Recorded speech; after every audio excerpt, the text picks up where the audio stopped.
Nikon gets a lot of flack from the camera community, and perhaps it's because the brand hasn't really been known to be a video-centered camera brand. However, in recent years, they created the Z lineup, also known as their mirrorless cameras. And from looking at the specs on these cameras, they seem to offer a great bit of capabilities for video. It's also a great camera for hybrid shooters, meaning you do both photography and video. Would I recommend the Z6 for videography though? Let's talk about it.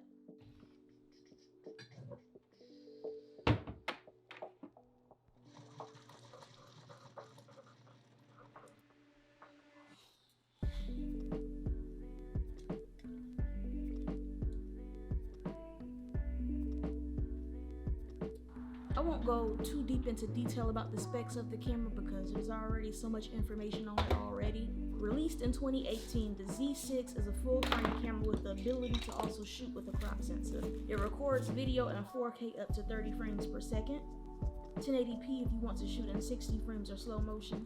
It only has one card slot, which is a turnoff for a lot of people, but I personally haven't had any issues with the XQD card it requires.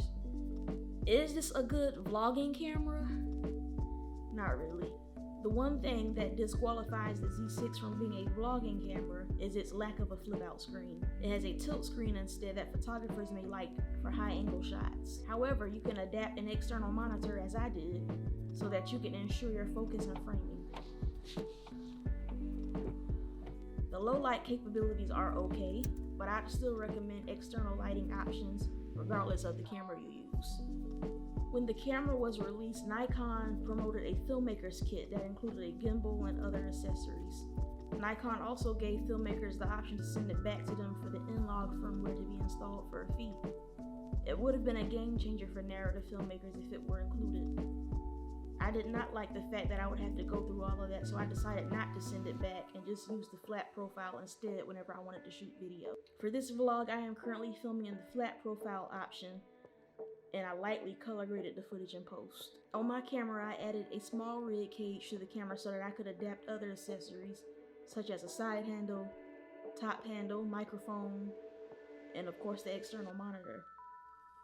Personally, the Z6 isn't my first go-to for narrative filmmaking because I've already invested into cinema gear, but I think this is a great tool for someone that shoots general videography and doesn't plan to do any extensive color grading in post. My reason for buying the Z6 was because I wanted a quick run and gun option for hobbyist work, traveling, and family events.